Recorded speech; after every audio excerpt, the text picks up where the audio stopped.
Welcome students, ignite law के इस नए वीडियो में आप सभी का स्वागत है। जैसे कि आप सभी को पता है कि लॉ के यानी कि एलएलबी के 3 इयर्स के प्रोग्राम के लिए कैप का रजिस्ट्रेशन स्टार्ट हो चुका है।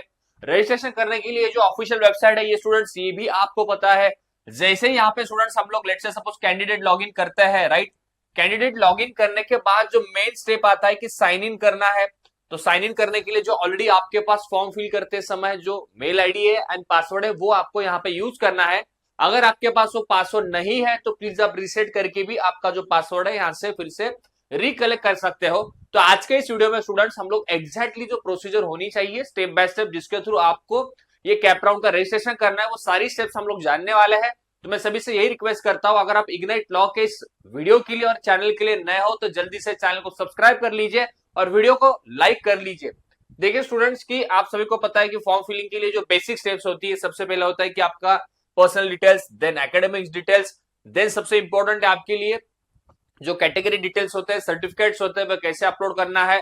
और सभी के लिए अभी जो इंपॉर्टेंट क्वेश्चंस मुझे जहां तक आप लोगों ने बताया है कि सर हमें स्क्रूटिनी में दिक्कत आ रही है कि स्क्रूटिनी का कौन सा मोड हमें चूज करना है, वो सारी चीजें स्टूडेंट्स हम लोग देखेंगे। देखिए सबसे पहला स्टेप है, आप सभी को पता है जैसे आप लॉगिन करोगे, लॉगिन करने के बाद जो आपका बेसिक डिटेल है, पर्सनल डिटेल्स यहाँ पे एक बार फेच होते हैं। आप देखिए कि महाराष्ट्र एलएलबी 3 इयर्स प्रोग्राम यानी कि महाराष्ट्र एलएलबी का 3 ईयर का सीईटी उसके लिए आप लोगों ने डेफिनेटली एग्जामिनेशन दिया था। तो ये पहला पेज आप सभी के सामने आएगा। नेक्स्ट जैसे हम लोग आगे बढ़ते हैं उस फॉर्म के अंदर, have you appeared for Maharashtra LLB 3 year CET, मतलब ये बेसिक चीजें हैं यानी कि फर्स्ट क्वेश्चन आपको यही पूछेगा। अगर आपने अप्लाई किया है तो आपको यस करना है, राइट। और पैरेलली जो आपका रजिस्ट्रेशन नंबर था वो फिल करना है एंड रोल नंबर भी आपको फिल करना है आपके सीईटी का, सो दैट आपका जो डिटेल्स है चेक सीईटी डिटेल्स ये डिटेल्स फेच होंगे। आपका जो स्कोर कार्ड है, आपके जो भी परसेंटाइल है वो यहाँ पे दिखेंगे। वो आपको फर्स्ट स्टेप में मैन्युअली जो है वो आपको वहां पे उसको कंफर्म करना है। कंफर्म करने के बाद जो नेक्स्ट आपका स्टेप होता है स्टूडेंट्स की मेन प्रोसीजर है कि एप्लीकेशन फॉर्म। इसमें दो चीजें देखिए, पहला स्टेप होता है कि proceed to fill application form and second thing है कि proceed to fill option form. याद रखिए ऑप्शन फॉर्म का जो डेट है अभी तक नहीं आया है। लॉ सीटी का भी ऑप्शन फॉर्म जल्दी स्टार्ट होगा। तो ऑप्शन फॉर्म फिल करने से पहले आप सभी के लिए जो उन्होंने डेडलाइंस दी है कि आपको डेडलाइन के पहले आपका रजिस्ट्रेशन करना है एमएससी सीटी के यानी कि लॉ के आपके प्रोग्राम के लिए एलएलबी 3 इयर्स के लिए। देखिए इसमें एग्जैक्टली क्या स्टेप्स है, आपका प्रोफाइल है, आपका एड्रेस है, आपका कैंडिडेट टाइप है, कैटेगरी, सोशल रिजर्वेशन है, आपके क्वालिफिकेशन है, मार्क्स है, photo and signature upload, required documents, pay application fees and confirm application fees. तो लगभग स्टूडेंट्स ये 10 स्टेप्स आपको करनी है अगर आपको एलएलबी के लिए कैप रजिस्ट्रेशन के लिए फॉर्म फिल करना है। तो ये यहाँ पे अभी आपका एक्चुअल फॉर्म फिलिंग स्टार्ट होगा, राइट। जैसे हम लोग अभी आगे बढ़ते हैं, आप आगे आओगे तो यहाँ पे बेसिक जो आपके लिए डिटेल्स है, आपके एकेडमिक डिटेल्स यहाँ पे पूछे जाएंगे। तो एकेडमिक में याद रखिए स्टूडेंट्स, आपका सबसे पहले देखिए अगर आपका ग्रेजुएशन आपने कंप्लीट किया है तो ग्रेजुएशन को आपको यहाँ पे सेलेक्ट करना है। ग्रेजुएशन को सेलेक्ट करके यानी कि सेलेक्ट करने के बाद 7 नेक्स्ट आपको हर एक स्टेप में करना है, वो भी मत भूलना। जैसे हम लोग आगे बढ़ते हैं, देखिए 7 नेक्स्ट करोगे आप तो देखिए आपके पास ये नेक्स्ट क्वेश्चन होता है कि have you passed 11th old matric pre university examination before the 1975। ये तो आप सभी के लिए नो ही रहेगा। Are you domicile of Maharashtra and born in Maharashtra. देखिए अगर आप महाराष्ट्र में बोर्न हो तो आपको यस करना है, अदरवाइज नहीं हो तो आपको नो करना है। नेक्स्ट स्टेप देखिए, आप जैसे आगे बढ़ते हो, देखिए स्टूडेंट्स आप सभी के लिए अभी इंपॉर्टेंट है कि सर ये कैंडिडेचर टाइप क्या होता है। देखिए ऑलरेडी मैं सभी को बता चुका हूं, फिर से देख लीजिए candidature type A B C D. देखिए कैंडिडेचर टाइप ए यानी कि आपका जो डोमिसाइल है यानी कि आपका जो बर्थ है, मतलब आप बॉर्न इन महाराष्ट्र हो, राइट, और आपका डोमिसाइल भी महाराष्ट्र का है और आपने पढ़ाई पूरी महाराष्ट्र से की है।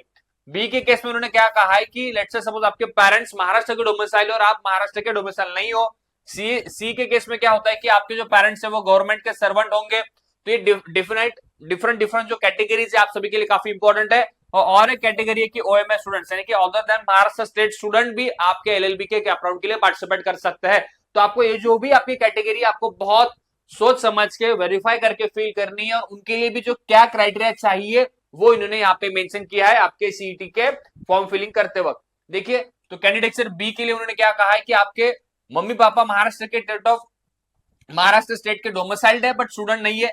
तो इस केस में आपको जो यहाँ पे फील करना है, have you passed no, right, are you domicile of Maharashtra तो नो रहेगा। And is your father and mother is domicile in the state of Maharashtra तो यस है। तो ये कैटेगरी टाइप बी होता है। तो आपका जो भी कैटेगरी टाइप होगा ए बी सी डी ई, जो भी होगा तो आपको यहाँ पे सेलेक्ट करना है पैरेलली। अगर आप other than Maharashtra state student हो तो भी आप फॉर्म फिल कर सकते हो।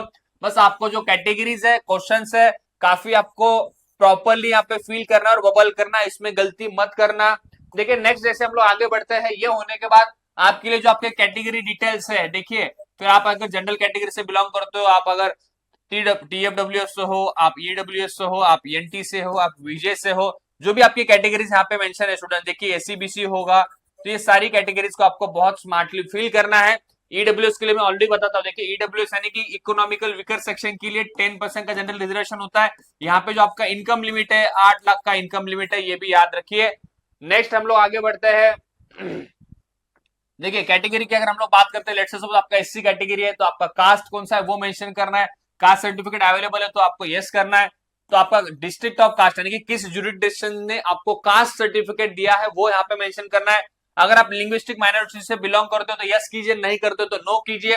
मतलब ये प्योरली स्टूडेंट्स काफी बेसिक डिटेल्स से आप इजीली फिल कर सकते हो, इसमें कोई आपको मैं कहूंगा प्रॉब्लम नहीं आएगा। अगर देखिए आप PWD कैंडिडेट हो, देखिए तो उस केस में अगर आपके पास हो तो यस कीजिए। तो आपका मिनिमम डिसेबिलिटी 40% चाहिए, इसके ऊपर आपका डिसेबिलिटी है तो आपका अगर सर्टिफिकेट होगा तो आपको अपलोड करना होगा, देन एंड देन ओनली आपको ये जो रिजर्वेशन है ये आपको डेफिनेटली अप्लाई होगा आपके सीट के काउंसलिंग के वक्त। देखिए सिमिलरली फिर आपका जो HSC का डिटेल्स है, यानी कि आपके HSC के डिटेल्स एंड SSC डिटेल्स भी आपको यहाँ पे फिल करना है। ये फिल करते समय देखिए आपका बोर्ड कौन सा है वो भी आपको प्रॉपरली मेंशन करना है, बोर्ड का नेम, आपका 12 का सीट नंबर, 12 पासिंग ईयर, ये सारी चीजें काफी बेसिक है। आपके पास ऑलरेडी आपके 12th और 10th के मार्कशीट पे सारी अवेलेबल है। ये सारी चीजें एज पर द मार्कशीट आपको वहां पे फिल करना है, इसमें भी मुझे नहीं लगता कि कुछ कंफ्यूजन आप सभी के लिए होगा। देखिए 10th के लिए भी सारी चीजें यहाँ पे मेंशन की है, 10th का रोल नंबर है, 10th का मार्क्स ऑफ 10 आउट ऑफ 500 नहीं, आउट ऑफ 600 मार्क्स लिखिए, यहाँ पे याद रखिए 500 मत लिखिए, जो 600 आउट ऑफ मार्क्स है ये यहाँ पे मेंशन कीजिए। आपका सीट नंबर, आपका रोल नंबर, आपके परसेंटेज, ये सारी चीजें यहाँ पे आनी चाहिए।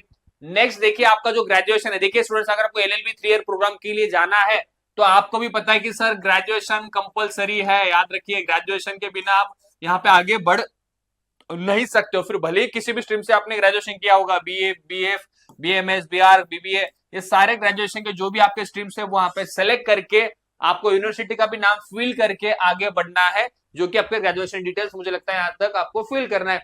देखिए स्टूडेंट्स काफी इजी प्रोसेस है, बस इस स्टेप्स को आपको बहुत केयरफुली फॉलो करना है, डिटेल्स को आपको बहुत वेरीफाई करके ही डिटेल्स फिल कीजिए। अगर इसमें कोई मिस्टेक होगी तो देखिए आपका कैप्टन का काउंसलिंग जो है वो कैंसिल भी हो सकता है, रजिस्ट्रेशन के वेरिफिकेशन में भी आपको दिक्कत आ सकती है। देखिए सिमिलरली आपका जो ग्रेजुएशन का है सेमेस्टर वाइज जो भी आपके मार्क्स, देखिए फर्स्ट ईयर आपका ग्रेजुएशन का, सेकेंड, थर्ड, फोर्थ ईयर में जो भी आपके नंबर्स मिले हैं, जो मार्क्स आपको मिले सेमेस्टर वाइज, देखिए अगर ऑड सेमेस्टर के नंबर यहाँ पे आपको मेंशन करना है, first semester, third semester, fifth semester, seventh semester, और यहाँ पे क्या करना है जो आपके इवन सेमेस्टर है, second, fourth, six and eight, तो इनका जो आपका CGPA रहेगा, आपके परसेंटेज रहेंगे, यहाँ पे आपको मेंशन करना है। ये ऑलरेडी आपके पास अवेलेबल होगा, आपके पास सभी के मार्कशीट्स डेफिनेटली होंगी आपकी ग्रेजुएशन की, तो यहाँ पे आपको सारी चीजें फिल करनी है। देखिए ये सबसे कहूंगा मैं इंपॉर्टेंट स्टेप होगा आपके इस जर्नी में, यहाँ पे मैक्सिमम स्टूडेंट्स गलती कर देते हैं। देखिए फोटो एंड सिग्नेचर अपलोड, देखिए फोटो और सिग्नेचर अपलोड में सभी लोग ध्यान रखिए, आपको फोटो एंड सिग्नेचर जो है सबसे पहले क्या करना है, उसका स्कैन कॉपी आप पहले निकाल लीजिए, स्कैन करिए फोटो और सिग्नेचर को। स्कैन करने के बाद नेक्स्ट स्टेप होता है उनको अपलोड कर लीजिए। अपलोड करने के बाद फिर एक्चुअली यहाँ पे जो आइकॉन होता है अपलोड का, वो आइकॉन आपको करना है, उसमें मत मिस करिए। यहाँ पे मैं कहता हूँ आप लोग गलती कर देते हो, तो आपको एक्चुअल में अपलोड बटन क्लिक करके वहां पे आपको सिग्नेचर और आपका फोटो अपलोड करना है। तो ये बेसिक चीज है, इसमें भी मैं सभी को कहता हूँ, देखिए आपके पास JPG फॉर्मेट को प्रेफर कीजिए या फिर होगा तो PDF फॉर्मेट को आप प्रेफर कीजिए। यहाँ पे इन्होंने साइज का भी लिमिट दिया है, देखिए साइज जनरली मैं कहूंगा 1 MB से नीचे आपका साइज होना चाहिए। ये डॉक्यूमेंट्स आपके लिए यहाँ पे अवेलेबल होंगे और जो उन्होंने स्पेसिफिकेशंस दिए हैं वो भी एक बार आप यहाँ पे पढ़ सकते हो। देखिए नेक्स्ट हम लोग आगे बढ़ते हैं, जैसे ये सारी स्टेप्स होती है फिर जो डॉक्यूमेंट्स आपको अपलोड करने होते हैं तो डॉक्यूमेंट का चेकलिस्ट यहाँ पे आ जाता है कि आपका एप्लीकेशन फॉर्म, आपका स्कोर कार्ड, आपका डोमिसाइल, आपका SSC मार्कशीट, तो जो भी बेसिक डॉक्यूमेंट्स है वो सारे डॉक्यूमेंट्स यहाँ पे आपको वन बाय वन अपलोड करने हैं, आइदर JPG, PNG और PDF। मेरा तो आपको यही होगा, अगर डॉक्यूमेंट अपलोड करना है तो PDF में कीजिए, वो आपके लिए बेटर होगा, बट वही है कि PDF को स्कैन कर लीजिए, क्वालिटी रहना चाहिए। अगर आपको लगता है तो आप उसको नंबरिंग दीजिए, या फिर आपको लगता है कि मुझे नाम देना है सर, तो नाम भी आप वहां पे रिनेम कर सकते हो। देखिए मैक्सिमम साइज 1 MB इन्होंने ऑलरेडी यहाँ पे कहा है। ठीक है, नेक्स्ट हम लोग आगे बढ़ते हैं। अभी दो चीजें स्टूडेंट्स इंपॉर्टेंट आपके लिए इस जर्नी में, देखिए वेरिफिकेशन करना है तो सर क्या फिजिकल वेरिफिकेशन करना चाहिए या ई स्क्रूटिनी। देखिए ई स्क्रूटिनी के केस में क्या होता है, आपको सारे डॉक्यूमेंट जो होते हैं यहाँ पे अपलोड करने होते हैं। देखिए please upload the original documents otherwise it will be rejected during E verification. तो जो भी आपके ओरिजिनल डॉक्यूमेंट्स है, ओरिजिनल डॉक्यूमेंट्स ही आपको स्कैन करके अपलोड करने हैं फॉर ई स्क्रूटिनी। ये आप मत भूलिए, इन्होंने ऑलरेडी क्लियरली कहा है। गलती क्या होती है, आप लोग क्या करते हैं, जेरोक्स जो है वहां पे अपलोड कर देते हो, फिर रिजेक्ट होता है आपका फॉर्म, तो आपके लिए ये काफी मैं कहूंगा रिस्कियर हो सकता है। तो ओरिजिनल डॉक्यूमेंट्स को ही उन्होंने क्लियरली कहा है कि आपको अपलोड करना है at the time of E scrutiny. E scrutiny में ऑनलाइन सारे डॉक्यूमेंट्स अपलोड करने होते हैं और लगभग 24 आवर्स से लेके 48 आवर्स तक जनरली आपका री वेरिफिकेशन जो होता है वो कंप्लीट होता है, जो कि आपके नेक्स्ट स्टेप के लिए काफी इंपॉर्टेंट है, आपके कैप राउंड्स के लिए, राइट। देखिए स्टूडेंट्स, तो सिमिलरली जैसे आप डॉक्यूमेंट्स फिल करते हो, डॉक्यूमेंट अपलोड करने के बाद ये जो यहाँ पे सर्च का ऑप्शन, यानी कि आप डॉक्यूमेंट्स को याद रखिए व्यू कर सकते हो, ये मत भूलिए, डॉक्यूमेंट्स को भी व्यू करने का ऑप्शन आप सभी के सामने यहाँ पे है। तो आप डॉक्यूमेंट्स को अपलोड करने के बाद व्यू कीजिए कि क्या सच में आपने HSC का ही वहां पे फिल किया मार्कशीट, या 12th का किया है, या आपने जो लिविंग सर्टिफिकेट यहाँ पे मेंशन किया है वो जेन्युइनली लिविंग सर्टिफिकेट डिग्री का ही है। तो ये सारे डॉक्यूमेंट्स भी आप यहाँ पे रीचेक कर सकते हो। नेक्स्ट ये देखना, आप सभी को मैं एक चीज इंपॉर्टेंट कहना चाहता हूं, देखिए एप्लीकेशन फॉर्म भरने के लिए जो फीस है, देखिए फीस जो होगा इस एप्लीकेशन फॉर्म का नील है, यानी कि जीरो फीस है। याद रखिए सभी लोग कंफ्यूज मत होना, एप्लीकेशन फॉर्म का फीस जीरो है, बट अगर आपका कैटेगरी चेंज है, याद रखिए, यानी कि आपने let's say suppose form fill किया था ओबीसी में, बट बाद में आपका कैटेगरी चेंज हो रहा है बिकॉज आपके पास इनकम सर्टिफिकेट नहीं है, एनसीएल नहीं है, जो भी आपके रीजन हो सकते हैं, उस समय अगर आप कैटेगरी चेंज करना चाहते हो तो 200 रुपीज आपको यहाँ पे एक्स्ट्रा देना पड़ेगा फॉर द कैटेगरी चेंज। तो ये भी रूल इन्होंने यहाँ पे मेंशन किया, तो याद रखना ये भी काफी इंपॉर्टेंट रूल है जो आपके लिए काफी इंपॉर्टेंट होता है। अगर आपका कैटेगरी चेंज है तो 200 रुपीज आपका फीस है, अदरवाइज आपका ये जो सीट का रजिस्ट्रेशन है, लॉ की सीट का रजिस्ट्रेशन है, कैपराउंड का रजिस्ट्रेशन है, ये आपके लिए फ्री है, नील है, इसमें आपको फीस नहीं पे करनी है, याद रखना, because already at the time of registration आप लोगों ने फीस पे किया था, राइट। तो ये आपके लिए यहाँ पे फीस नहीं है। अगर आप एनआरआई कैंडिडेट हो तो यहाँ पे 5000 रुपीज यहाँ पे फीस है, राइट।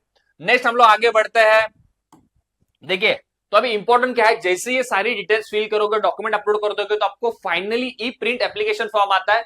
वो सारा फॉर्म चेक करने के बाद ये जो स्टेप है, I have read all the rules and admission procedures, ये आपको क्लिक करके कंफर्म एप्लीकेशन करना है। जैसे आप एप्लीकेशन कंफर्म करोगे तो आपका एप्लीकेशन कंफर्म हो जाता है, देन यहाँ पे आपको एडिट करने के लिए कोई ऑप्शन नहीं होता है। तो ये स्टेप्स मुझे लगता है काफी इंपॉर्टेंट है आपके फॉर्म की। तो इस तक आने तक, यानी ये स्टेप तक आने तक जो भी सारी चीजें होंगी फिर से रीवेरीफाई कर लीजिए, एडिट कर सकते हो, बट जैसे फॉर्म कंफर्म हो जाएगा एप्लीकेशन फॉर्म, आप फिर एडिट नहीं कर सकते हो, राइट। नेक्स्ट देखिए, नेक्स्ट आगे क्या होता है, फिर ये होने के बाद आपके सामने ये विंडो आएगा जो कि फाइनल विंडो होगा आपके लिए।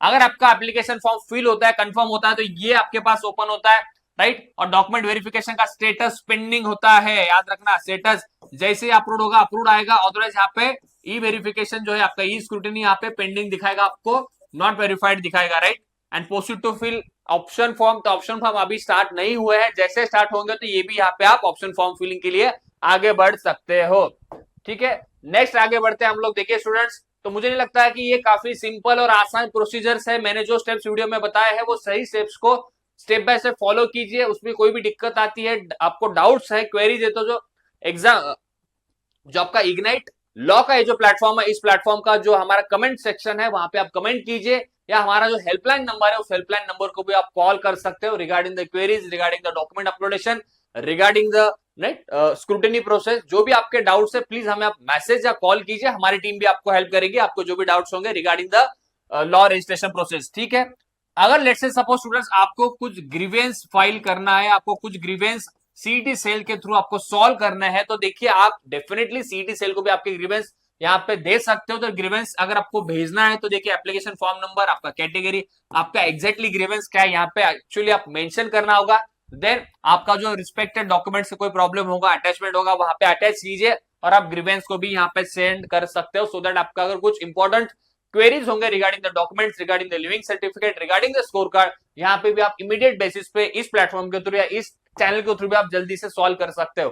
तो देखिए स्टूडेंट्स, आपका जो इग्नाइट लॉ का प्लेटफॉर्म है, मैं कहना चाहता हूँ, देखिए इग्नाइट लॉ आपके साथ अभी डे 1 से लेके आपके साथ रहेगा, यानी कि जैसे अभी आपका रजिस्ट्रेशन स्टार्ट हुआ है रजिस्ट्रेशन से लेके स्टूडेंट्स आप सभी को जब तक कॉलेज अलोकेट नहीं होंगे, यानी कि आपके स्पॉट राउंड तक भी हम लोग आपके साथ रहेंगे। ये पूरा आपका option form filling, CAP round filling, इसमें पूरी हमारी टीम आपको हेल्प करेगी। आपके जो भी डाउट्स होंगे डेफिनेटली मैंने ऑलरेडी कहा है, आप हमारे साथ कमेंट सेक्शन में कमेंट कीजिए, ये सारी चीजें हम आपको हेल्प करेंगे। वीडियो को एंड करने से पहले मैं सभी को यही कहना चाहता हूं, देखिए रजिस्ट्रेशन प्रोसेस काफी इंपॉर्टेंट है, क्रूशियल है। सारे स्टेप्स को आप फिर से रिपीट करके रिप्ले करके देख लीजिए। ये सारी चीजें होने के बाद आपका ई वेरिफिकेशन हो जाता है। ई वेरिफिकेशन होते ही मुझे लगता है नेक्स्ट वीक यानी कि आने वाले 8 या 10 दिन के बाद में आप सभी का ऑप्शन फॉर्म फिलिंग स्टार्ट होगा। उसके लिए भी डेफिनेटली जो भी गाइडलाइंस होंगे, जो वीडियोस होंगे, हम लोग डेफिनेटली बनाएंगे। तो स्टूडेंट्स, अगर आपको इग्नाइट लॉ का ये वीडियो अच्छा लगा है तो जल्दी से इस चैनल को सब्सक्राइब कर लीजिए, वीडियो को लाइक कर लीजिए। तो आज के इस वीडियो में स्टूडेंट हम लोग यही रुकते हैं। Thank you.